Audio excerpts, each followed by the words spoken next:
কৃষক কৃষি তার উন্নয়ন, সব নিয়ে আমাদের এই আয়োজন। বাংলার কৃষি, বাংলার কৃষি, বাংলার কৃষি। ফলবে ফসল, ভরবে গোলা, আরো বেশি বেশি। বাংলার কৃষি, বাংলার কৃষি, বাংলার কৃষি, বাংলার কৃষি, বাংলার কৃষি। প্রিয় দর্শক, বাংলার কৃষি অনুষ্ঠান থেকে শুভেচ্ছা। কৃষি তথ্য প্রযুক্তি পরামর্শ এ নিয়েই বাংলাদেশ টেলিভিশনের প্রতিদিনকার আয়োজন বাংলার কৃষি। কৃষক ভাইরা, বাংলার কৃষির আজকের পর্বে আপনাদের জন্য থাকছে এই সময়ের মাঠ ফসলের করণীয় বিষয়ক মাঠ প্রতিবেদন, সেই সঙ্গে থাকছে কৃষি বিষয়ক নানান গুরুত্বপূর্ণ তথ্য ও পরামর্শ এবং কৃষি আবহাওয়া।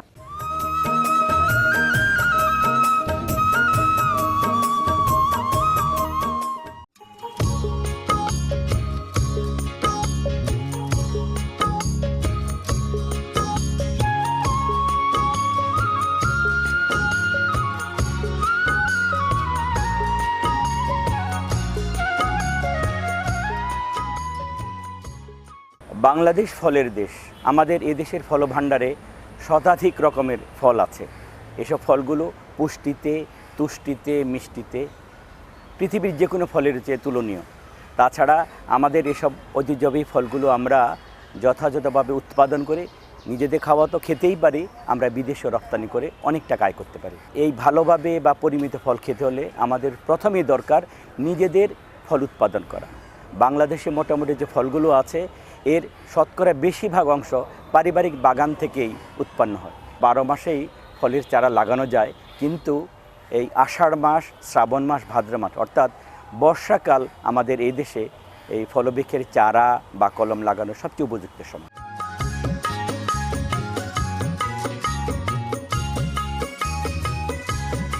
এখন বর্ষাকাল, ফলের চারা রোপণের এখনই উপযুক্ত সময়। ফলের চারা রোপণের জন্য প্রথমেই বৃষ্টির পানি জমে থাকে না এমন একটি জায়গা নির্বাচন করতে হবে। এরপর 1 হাত দৈর্ঘ্য, 1 হাত প্রস্থ ও 1 হাত গভীর করে একটি গর্ত করতে হবে।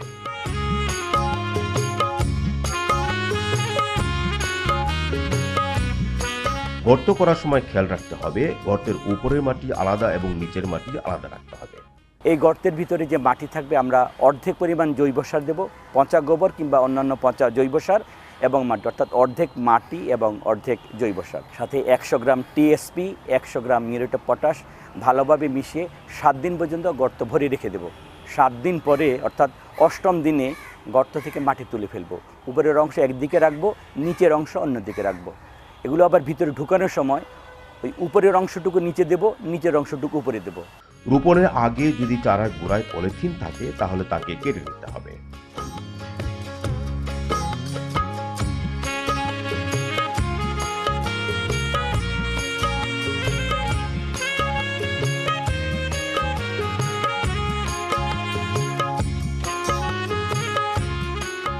চারা রোপণ করে চারার গোড়ায় মাটি উঁচু করে দিতে হবে যাতে বৃষ্টির পানি জমে না থাকে।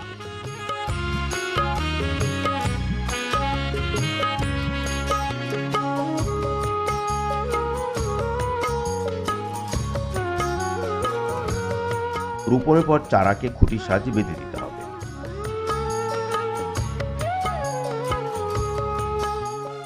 তারপরে যদি সেটা ঘেরাও করা জায়গা থেকে, অর্থাৎ যদি নিরাপত্তা নিশ্চিত করতে পারি তাহলে বলো, তা নাহলে খাঁচা কিংবা বেড়া দিয়ে আমরা এটাকে এমনভাবে রাখবো যেন গরু, ছাগল বা অন্য কোনোভাবে সেটাকে নষ্ট করতে না পারে। যদি এই পদ্ধতি বা কৌশলটা আমরা ঠিকমতো অনুসরণ করি তাহলে যদি মানসম্মত ফলের চারা কিংবা কলম হয় তাহলে আমরা অবশ্যই ভালো ফলন পাবো, নিজেরা খেতে পারবো। আসুন আমরা সবাই মিলে আমাদের যে আঙ্গিনা আছে, বাড়ির আঙ্গিনা, সেখানে আমরা ফলের চারা রোপণ করি এবং সেগুলোকে যত্ন আত্মে নিশ্চিত করে সেগুলোকে টিকিয়ে রাখার চেষ্টা করি।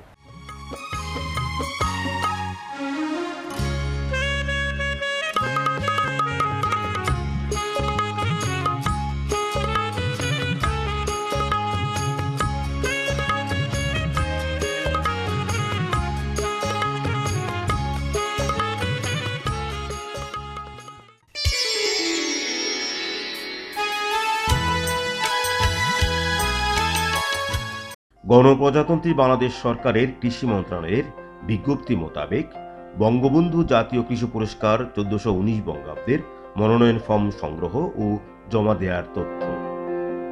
উপজেলা কমিটির নিকট মনোনয়ন দাখিলের সর্বশেষ তারিখ 10 আগস্ট 2014।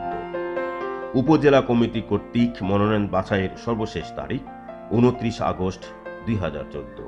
জেলা কমিটি কর্তৃক মনোনয়ন বাছাইয়ের সর্বশেষ তারিখ 4 সেপ্টেম্বর 2014। কৃষি মন্ত্রণালয়ে মনোনয়ন দাখিলের সর্বশেষ তারিখ 15 সেপ্টেম্বর 2014। বিস্তারিত তথ্যের জন্য স্থানীয় কৃষি সম্প্রসারণ অধিদপ্তর কার্যালয়ে যোগাযোগ করতে পারেন।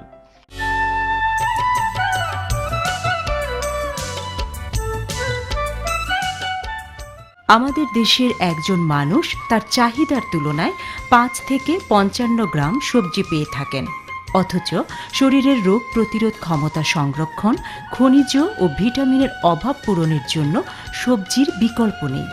বাজারে যেসব সবজি পাওয়া যায় তার অধিকাংশের মধ্যে ক্ষতিকর রাসায়নিক বিদ্যমান, কেননা রাসায়নিক ব্যবহারের পর সবজি উঠানোর জন্য যে সময় বেঁধে দেওয়া হয় তা আমাদের কৃষক ভাইরা মোটেও মেনে চলেন না। আবার অনেক সময় জমির পোকা মারা না গেলে কৃষক ভাইরা অধিক মাত্রায় সবজি ফসলে কীটনাশক ব্যবহার করেন। এভাবে কৃষক ভাইদের উৎপাদিত সবজি আমরা প্রতিনিয়ত বাজার থেকে ক্রয় করছি। সবজি এবং ফল আমাদের স্বাস্থ্য এবং পুষ্টির জন্য অত্যন্ত গুরুত্বপূর্ণ খাদ্য। এগুলি আমাদেরকে খাওয়াই লাগে, কিন্তু আমরা যদি একবার হিসাব করি যে এই ফল এবং সবজির সাথে আমরা কি পরিমাণ বিষাক্ত দ্রব্য গ্রহণ করতেছি, তাহলে আমরা সবাই চমকে উঠব এবং হয়তোবা অনেকে এই ফল সবজি খাওয়া ছেড়ে দিব। প্রথমেই আসে যে আমাদের সবজি দুই প্রকার, একটা হলো ফল সবজি আর একটা পাতা সবজি। পাতা সবজির মধ্যে লাউ বা ডাঁটা এই জাতীয় এগুলি পাতা সবজি, এবং ফলের মধ্যে আছে যেমন বেগুন, টমেটো, পেঁপে, কলা, এগুলি আমরা সবজি হিসাবে ব্যবহার করি। সবজি ফসলের মধ্যে বেগুন হচ্ছে একটি উল্লেখযোগ্য সবজি।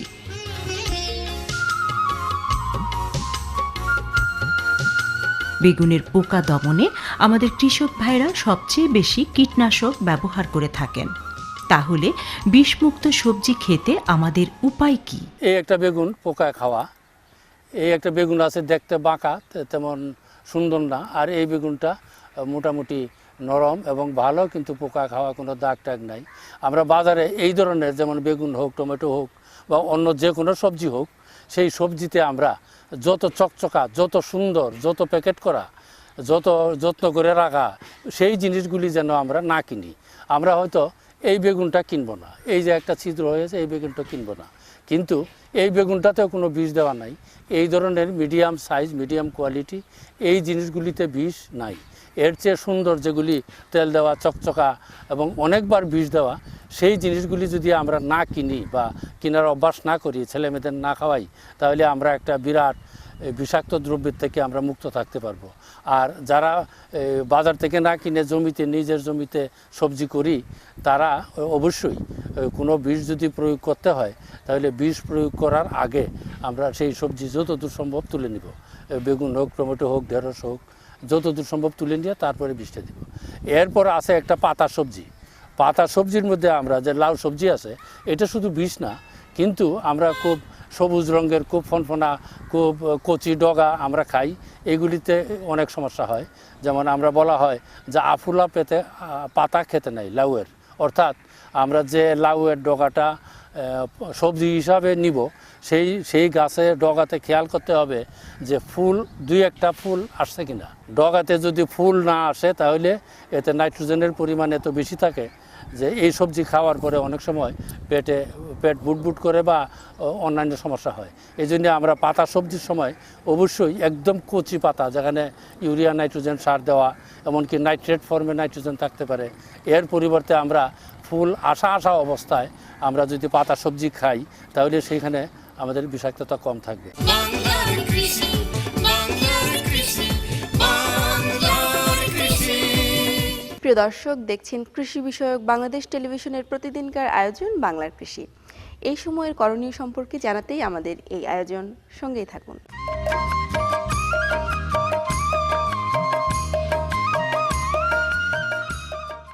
দেশের পোল্ট্রি শিল্পে সোনালী জাতের মুরগির অবদান উল্লেখযোগ্য।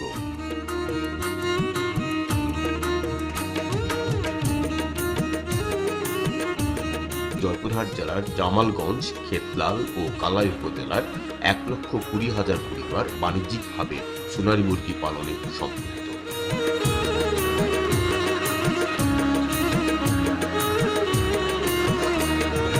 বাণিজ্যিকভাবে সোনালী মুরগি পালন করার ক্ষেত্রে হ্যাচারি থেকে একদিনের বাচ্চা সংগ্রহ করে 1 থেকে 50 দিন পর্যন্ত নিয়মতান্ত্রিকভাবে ব্রুডিং করা হয়।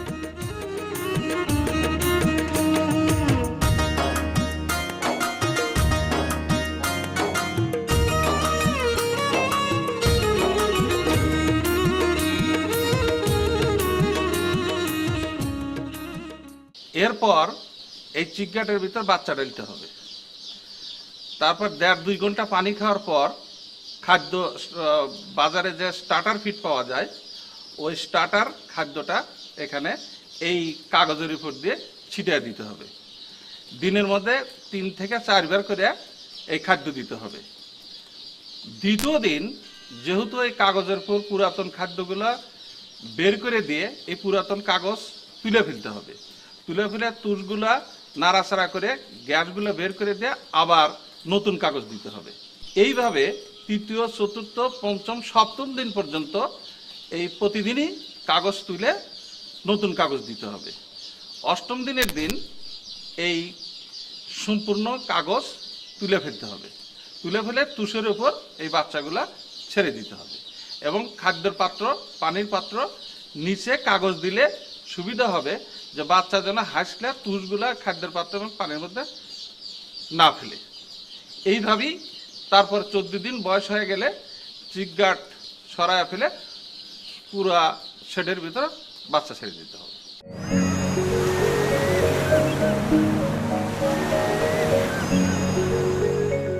আবহাওয়া অধিদপ্তরের দেওয়া তথ্য মোতাবেক 22 জুন থেকে 30 জুন পর্যন্ত আবহাওয়ার খবরে বলা হয়েছে, এ সময়ে রংপুর, সিলেট, বরিশাল, চট্টগ্রাম এবং ঢাকা বিভাগের অধিকাংশ স্থানে এবং দেশের অন্যত্র অনেক স্থানে মাঝারি ধরনের বৃষ্টি অথবা বজ্রবৃষ্টি হতে পারে। সেই সাথে এ সময়ের প্রথমার্ধে অস্থায়ী ঝোড়ো হাওয়া সহ দেশের 2-1 স্থানে বিক্ষিপ্তভাবে ভারী থেকে অতি ভারী বর্ষণ হতে পারে। এ সময়ে দ্বিতীয়ার্ধে বৃষ্টিপাতের পরিমাণ হ্রাস পেতে পারে। এ সময়ের প্রথমার্ধে দিন ও রাতের তাপমাত্রা প্রায় অপরিবর্তিত থাকতে পারে এবং দ্বিতীয়ার্ধে সামান্য বৃদ্ধি পেতে পারে। এ সপ্তাহে দ্বিতীয়ার্ধের আবহাওয়া নাবিজাতের বোরো ধান কর্তন ও কর্তন পরবর্তী অর্থাৎ মাড়াই, শুকানো ইত্যাদি কার্যক্রম সম্পন্নের উপযোগী থাকতে পারে।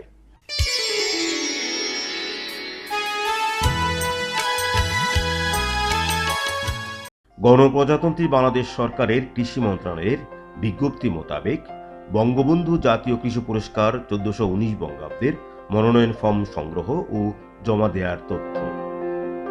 উপজেলা কমিটির নিকট মনোনয়ন দাখিলের সর্বশেষ তারিখ 10 আগস্ট 2014। উপজেলা কমিটি কর্তৃক মনোনয়ন বাছাইয়ের সর্বশেষ তারিখ 29 আগস্ট 2014। জেলা কমিটি কর্তৃক মনোনয়ন বাছাইয়ের সর্বশেষ তারিখ 4 সেপ্টেম্বর 2014। কৃষি মন্ত্রণালয়ে মনোনয়ন দাখিলের সর্বশেষ তারিখ 15 সেপ্টেম্বর 2014। বিস্তারিত তথ্যের জন্য স্থানীয় কৃষি সম্প্রসারণ অধিদপ্তর কার্যালয়ে যোগাযোগ করতে পারেন। এরই মধ্য দিয়ে শেষ করছি আজকের বাংলার কৃষি। আগামী দিন ঠিক একই সময়ে প্রচারিত হবে বাংলার কৃষি, দেখবেন আশা করছি। আর হ্যাঁ, আপনারা আপনাদের মতামত আমাদের চিঠি, ইমেল অথবা ফেসবুকের মধ্য দিয়ে জানাতে পারেন। চিঠি লিখুন প্রযোজক বাংলার কৃষি, কক্ষ নম্বর 215, বাংলাদেশ টেলিভিশন ভবন, রামপুরা, ঢাকা 1219। এছাড়াও ইমেল করতে পারেন banglarkrishi@ais.gov.bd অথবা ফেসবুকে মতামত জানাতে পারেন বাংলার কৃষি এই ঠিকানায়। আজ এ পর্যন্তই, সবাই ভালো থাকবেন। কৃষক, কৃষি তার উন্নয়ন, সব নিয়ে আমাদের এই আয়োজন। বাংলার কৃষি, বাংলার কৃষি, বাংলার কৃষি। ফলবে ফসল, ভরবে গোলা, আরো বেশি বেশি। বাংলার কৃষি, বাংলার কৃষি।